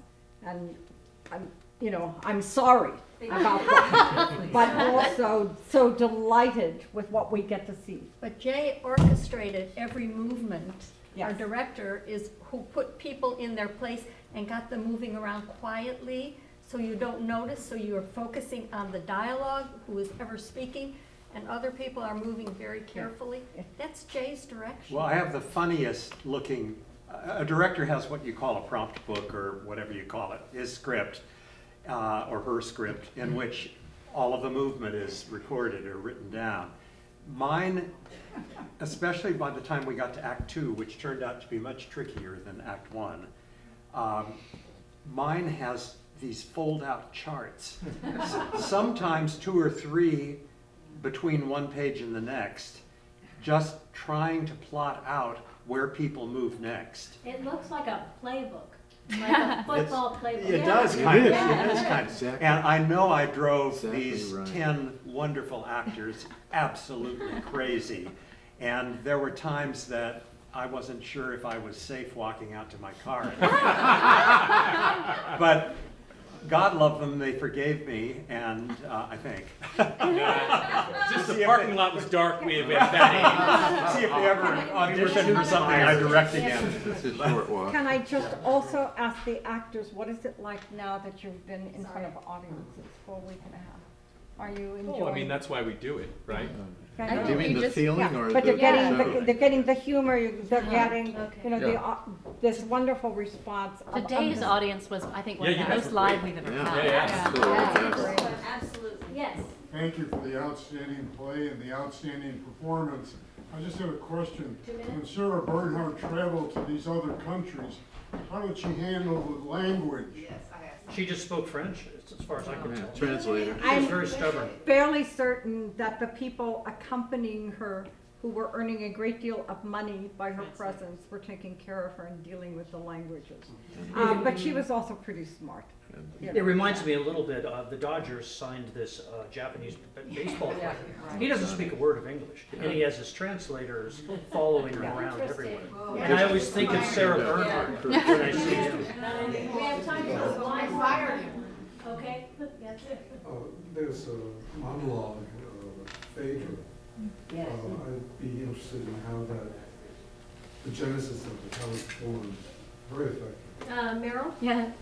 Well, that was not in the script originally, but they had a monologue in English, and I said, well, I could say this in French. You know, I have a French background, or I could do this. And they were like, really? Oh, yeah, this is part of the collaboration, and they won. Yeah, they said no, that both was of actually. Security. Yeah, I had talked to Meryl about, you know, that scene I thought would work really, really well in French, and she speaks French. And then Jay had the same idea, and he was working with her, so that was, you know. I think it's actually crucial because we see her earlier in the play in Iphigenie, where she's just going crazy and she's awful, you know, the early part. So I think it kind of brings us to what this actress might have been really like if we had had a chance to see her. Can I just quickly? Yeah, we only have one more minute. Sorry.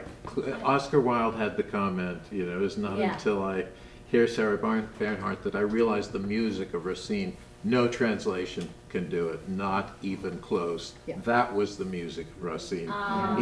It's operatic, you know, both in style from the 19th century and the way it's written. Moliere's the same way. No English translation comes close. And I wanted to do it in French because not only, I mean, I wanted to remind the audience that she's always been speaking French this whole time. Right. And what you've heard when I do this Iphigenie scene, you know, my dear friends, my whole future now, that wasn't what she was saying. My whole future now lies with you. So, and also, yes, it rhymes, and I'm trying to help the audience hear the rhyme, you know. J'évolue devant vous, exposant mes remords par un chemin plus long, descendre chez les morts. Right? There's about 6 rhyming couplets, so I'm trying to elongate the last thing so they might catch the rhymes. I didn't understand a word of it, but I loved everything. It's I did understand. I did understand it. It's such a stunning moment in the play. Yes.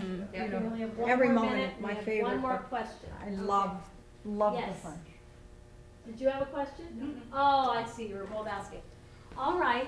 So anybody, Meryl, do you have anything? Cast members? Thank you for anything coming. more? Okay, I wanted to. You didn't get to say a single word. Julia. Our wonderful Julia. Yes, our Well, wonderful Julia. Julia. You wanna close us out here? something I Go thought ahead. too is theater is a living thing, and what's so exciting about it is even though we have a script and we have our blocking, every performance is different. There's so many factors like the audience, the energy we get. Maybe an actor moved 2 seconds later, which can shift the movement of our very meticulous blocking, but that's what makes it so exciting. So thank you all for so much for coming and supporting live theater. It means so much.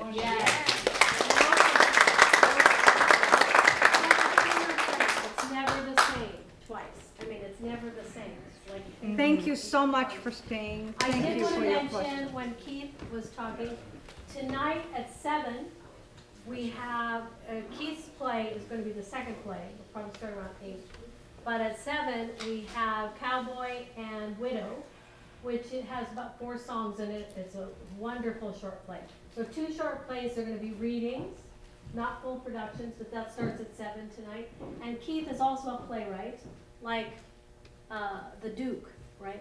Playwright, playboy. Yeah. He's also I hope playwright. I'm better. He's a better Join us for that if you'd like to come back. Thank you so much. Thank you. Thank you.